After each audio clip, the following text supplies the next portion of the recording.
मुनि अष्टावक्र राजा जनक को समझाते हुए आगे कहते हैं, उच्छृंखलाप्याकृतिका स्थितिर्धीरस्य राजते न तु संस्पृह चित्तस्य शांतिर्मूढ़स्य कृत्रिमा। धीर पुरुष की स्वाभाविक उच्छृंखल स्थिति भी शोभती है, लेकिन स्पृहा युक्त चित्त वाले मूढ़ की बनावटी शांति भी नहीं शोभती। मनुष्य में स्पृहा है, वासना है। इसी स्पृहा के कारण उसे यह शरीर मिला है।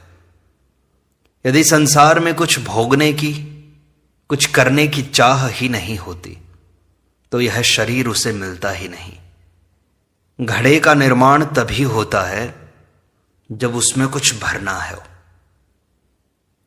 यदि भरने को कुछ नहीं है तो घड़े का निर्माण ही नहीं होता। स्पृहा, वासना, ये मन का गुण है। स्पृहा एवं वासना के कारण ही इस भौतिक जगत का अस्तित्व है। इसी से मनुष्य सारे रचनात्मक एवं विध्वंसात्मक कार्य करता है। संसार की जैसी भी स्थिति है वह स्पृहा के कारण ही तो है। अतः स्पृहा ही संसार है। बिना इसके कुछ भी नहीं मिलता है। स्पृहा के रहते शांति की आशा करना मृग मरीचिका ही है, जो कभी हो नहीं सकता। यदि कोई स्पृहा युक्त चित्त वाला कहता है कि मैं शांत हूं, मुझे शांति का अनुभव हो गया है, तो वह पाखंड मात्र है। शांति बनावटी है। वह शांति का ढोंग कर रहा है। आधा घंटा ध्यान कर लिया, 10 माला गायत्री की जप ली, किसी आश्रम में 1 घंटा बैठ गए और कहने लगे मुझे शांति मिल गई।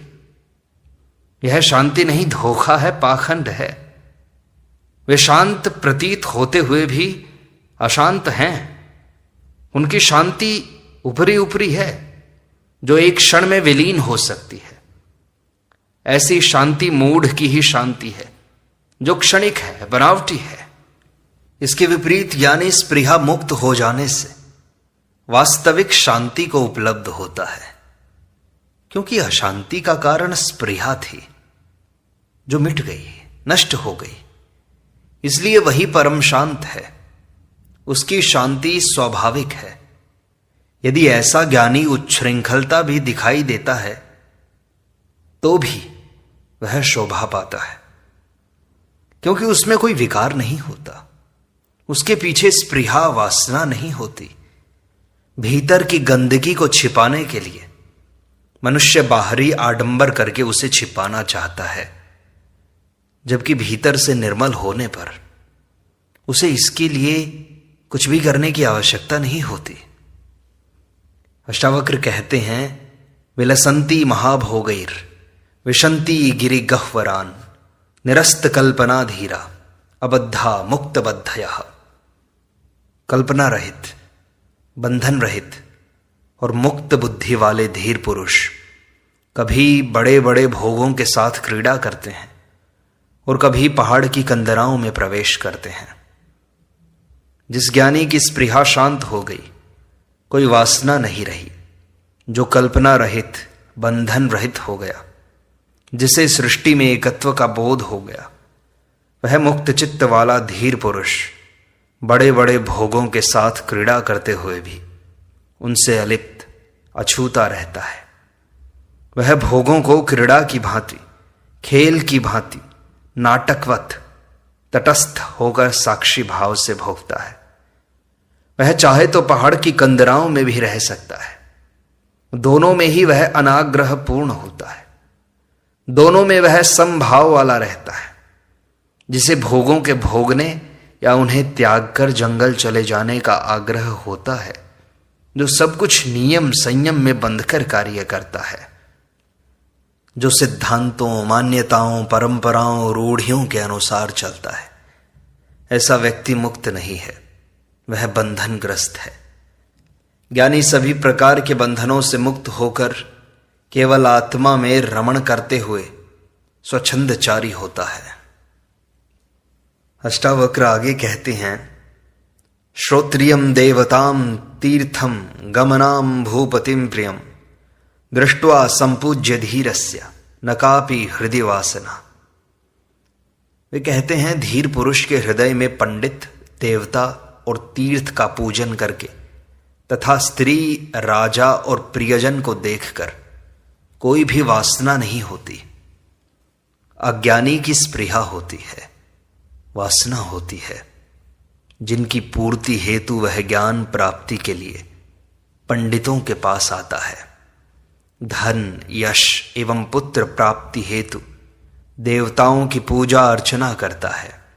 अपने पापों के प्रक्षालन हेतु वह तीर्थों का भ्रमण करता है, उनका पूजन करता है, मंदिरों में जाकर अर्चना वंदना करता है। वह स्त्री को देखकर काम मोहित होकर उसको प्राप्त करना चाहता है। वह राजा की चाटुकारिता करता है, मंत्रियों के पीछे पीछे घूमता है कि कहीं कोई पद मिल जाए, चुनाव का टिकट मिल जाए। वह प्रियजनों को देखकर भी उनसे कुछ प्राप्त करने की आकांक्षा रखता है। अष्टावक्र कहते हैं कि धीर पुरुष ज्ञानी भी इन्हें देखता है, किंतु उसमें वासना नहीं होने से वह इनसे कुछ भी प्राप्त करने की इच्छा नहीं रखता। वासना युक्त मन ही विकारी होता है। अष्टावक्र आगे कहते हैं भृत्यैहि पुत्रैहि कलत्रैश्च दौहुत्रैश्चापि गोत्रजैहि विहस्य धिक्कृतो योगी न याति विकृति मनाक। योगी नौकरों से, पुत्रों से, पत्नियों से, दोहित्रों और बांधवों द्वारा हंसकर धिक्कारे जाने पर भी विकार को प्राप्त नहीं होता। अज्ञानी वासनाग्रस्त तथा अहंकारी होता है।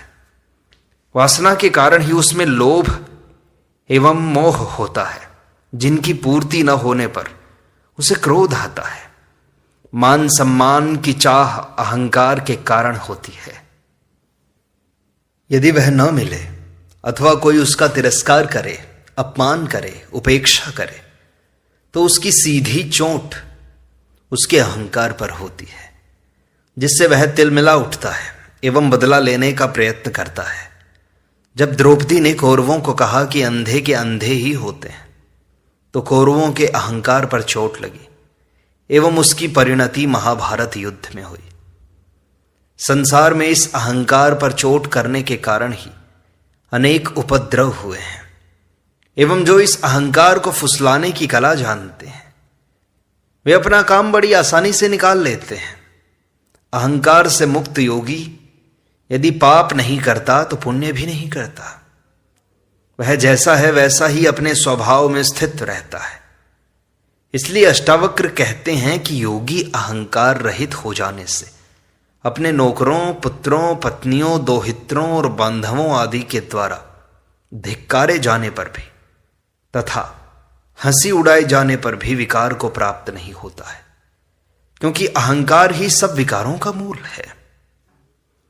अष्टावक्र कहते हैं संतुष्टोपि न संतुष्टः खिन्नोपि न च खिद्यते तस्य आश्चर्य दशाम ताम तादृशाः एव जानते। धीर पुरुष संतुष्ट होकर भी संतुष्ट नहीं होता है और दुखी होकर भी दुखी नहीं होता है। उसकी इस आश्चर्यमय दशा को वैसे ही ज्ञानी जान सकते हैं। बस ज्ञानी और अज्ञानी के भीतर और बाहर में बड़ा अंतर होता है। अज्ञानी के भीतर अहंकार, वासना, तृष्णा, लोभ, मोह, काम, क्रोध, हिंसा सब भरी रहती है, किंतु बाहर से वह विनम्र, सहनशील, दयालु, दानवीर, अहिंसक, सेवापरायण, त्यागी इत्यादि होने का मुखौटा लगाकर घूमता है। वह बाहर से शांत, प्रसन्न, सुखी, संतुष्ट दिखाई देता है, किंतु भीतर उतना ही उद्विग्न, बेचैन, असंतुष्ट होता है। किंतु इसके विपरीत ज्ञानी भीतर से पूर्ण संतुष्ट होता है। न उसकी कोई चाह है, न कोई वासना। उसे परम की उपलब्धि हो चुकी है। अब पाने को कुछ नहीं बचा, इसलिए तृप्त है, किंतु बाहर से असंतुष्ट जैसा दिखाई देता है। वह दुनिया में अपने कर्मों को करता हुआ ऐसा ज्ञात होता है कि उसे भी कुछ प्राप्ति की इच्छा है, वो भी सम्मान चाहता है। वह बाहर से दुखी चिंतित दिखाई देने पर भी न दुखी होता है न चिंतित। ज्ञानी की ऐसी स्थिति आश्चर्यमय है। अज्ञानी केवल उसके बाहरी कर्मों को ही देख सकता है, उसकी भीतरी अवस्था को तो वैसा ही ज्ञानी जान सकता है। अष्टावक्र आगे कहते हैं, कर्तव्यतैव संसारो न ताम पश्यन्ति सूरयः शून्याकारा निराकारा निर्विकारा निरामयाः। कर्तव्य ही संसार है, उसे शून्याकार, निराकार, निर्विकार और निरामय ज्ञानी नहीं देखते हैं। अष्टावक्र कहते हैं कि यह कर्तव्य ही संसार है। संसार में रहकर कर्तव्य करना ही पड़ेगा, बिना कर्तव्य किए कोई रह ही नहीं सकता।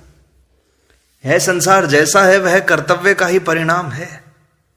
कर्तव्य अर्थात जो करने योग्य है वह ज्ञानी भी करता है, किंतु उसमें कर्तव्यता नहीं होती जैसे संसारी की होती है। संसारी अच्छा बुरा, शुभ अशुभ, निंदा प्रशंसा इत्यादि को ध्यान में रखकर कर्तव्य करता है। उसमें संकल्प होता है, अहंकार होता है, इसलिए वह उसका फल भी पाता है। कर्तव्य की गति स्वर्ग तक की है। अच्छे कर्म कर करके वह स्वर्ग सुख तो भोग सकता है, किंतु यह मुक्ति के लिए बाधक है। भगवान कृष्ण ने भी अर्जुन को यही कहा कि तू क्षत्रिय है, युद्ध करना तेरा कर्तव्य है। यदि इसमें मारा गया तो स्वर्ग जाएगा, और यदि जीत गया तो राज्य का भोग करेगा। यह नहीं कहा कि मरने पर तू मुक्त हो जाएगा। मुक्ति का मार्ग इस कर्तव्य मार्ग से भिन्न है। यह संसार से ही मुक्त नहीं होता, बल्कि स्वर्ग से भी मुक्त हो जाता है। स्वर्ग में भोग चाहे हों, किंतु वहां भी वासना है, अपेक्षाएं हैं, ऐश्वर्य एवं पद की आकांक्षाएं हैं। इसलिए ये देवता व इंद्र भी परेशान हैं। कभी संसारी इंद्रासन हिलाते हैं तो कभी असुरों का उत्पात होता है।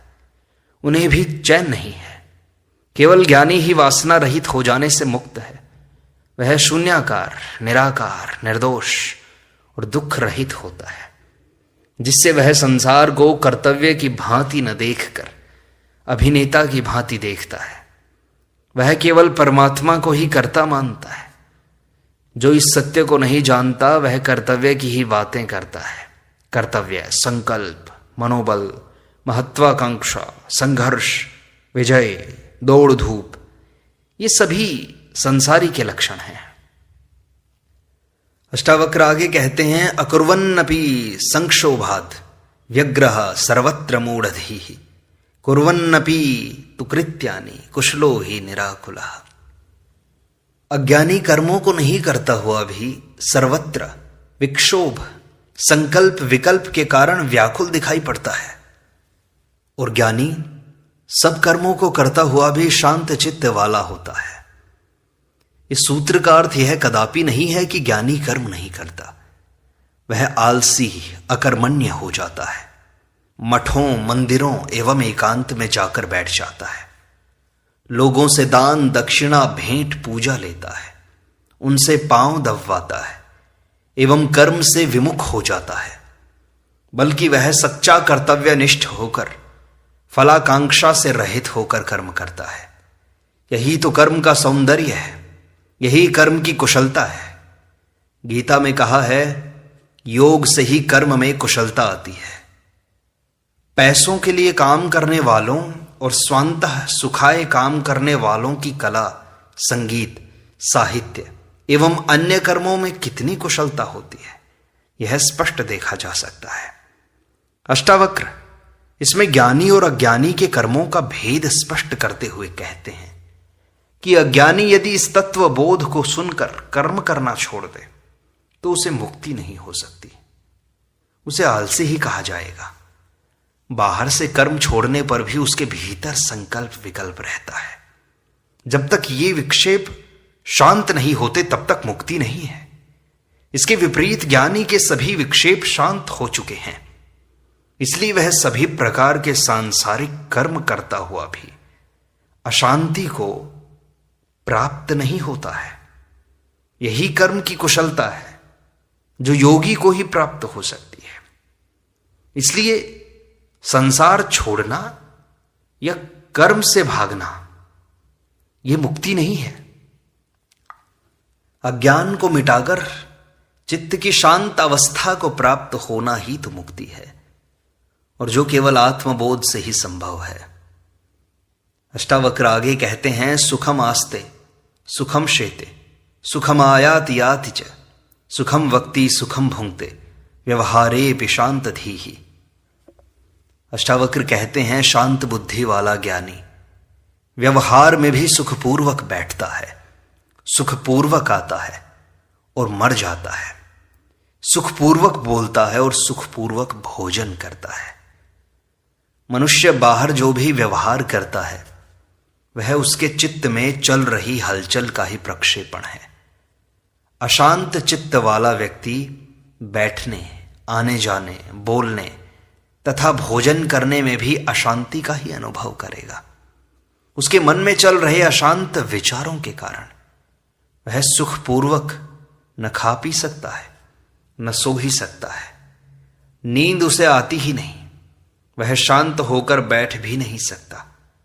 बैठे बैठे हाथ पांव हिलाना, भोजन करते हुए अन्य बातों में ध्यान जाना, चलते हुए इधर उधर देखना, पांव पटककर चलना, बोलने में विचारों का तारतम्य न होना इत्यादि अशांत चित्त के लक्षण है।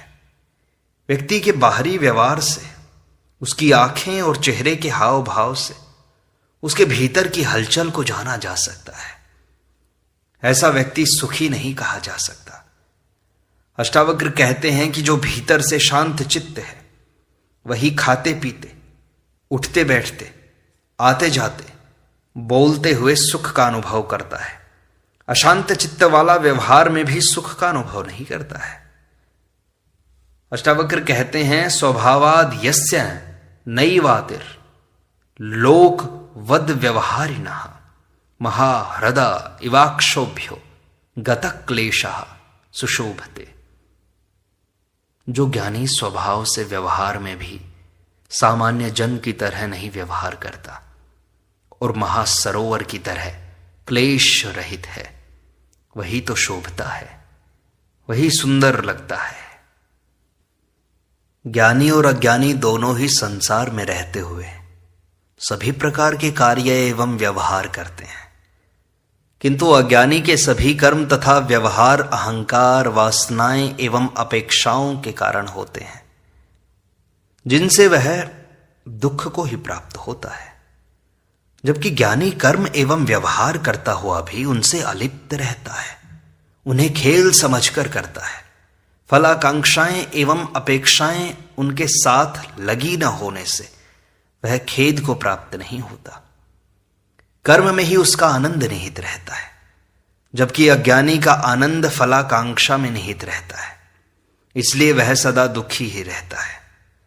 अष्टावक्र कहते हैं कि ऐसा ज्ञानी महासरोवर की भांति शांत मना होने से शोभित होता है तथा क्लेश रहित होता है।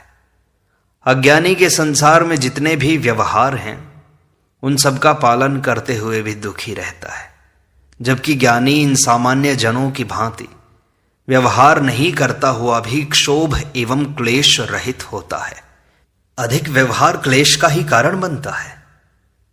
अष्टावक्र आगे कहते हैं, निवृत्तिरपि मूढ़स्य प्रवृत्तिरुपजायते प्रवृत्तिरपि धीरस्य निवृत्तिर्फलदायिनी। मूर्ख मनुष्य की निवृत्ति भी प्रवृत्ति रूप हो जाती है, किंतु धीर पुरुष की प्रवृत्ति भी निवृत्ति के समान ही फल देती है।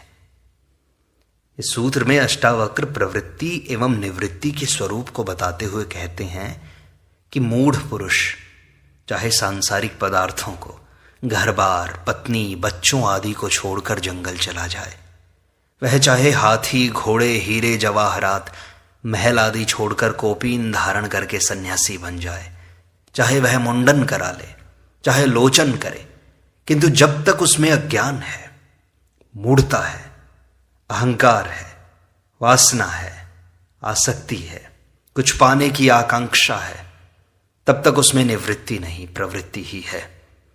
उसने घर छोड़कर आश्रम बना लिया, संसार से विरक्त होकर मोक्ष में प्रवृत्त हो गया। संसार की वासना छोड़कर मोक्ष, स्वर्ग, मुक्ति की नई वासना पकड़ ले, इसलिए वह भी निवृत्त जैसा दिखाई देता हुआ भी प्रवृत्त ही है। संसार का उपद्रव छोड़कर आश्रम में नया उपद्रव शुरू कर देगा। संसार में सम्मान नहीं मिल रहा था, आश्रम में सम्मान प्राप्ति की वासना और बढ़ जाती है, इसलिए ऐसा व्यक्ति निवृत्त नहीं है। इसके विपरीत जिस ज्ञानी में वासना, अहंकार, आसक्ति आदि नहीं है, वह संसार में प्रवृत्त रहता हुआ भी निवृत्ति का फल पा लेता है। प्रवृत्ति एवं निवृत्ति की कसौटी विषय नहीं, बल्कि भीतरी वासना है। इस प्रकार अष्टावक्र गीता की व्याख्या का यह भाग यहीं संपूर्णता को प्राप्त होता है। शेष अगले अंक में।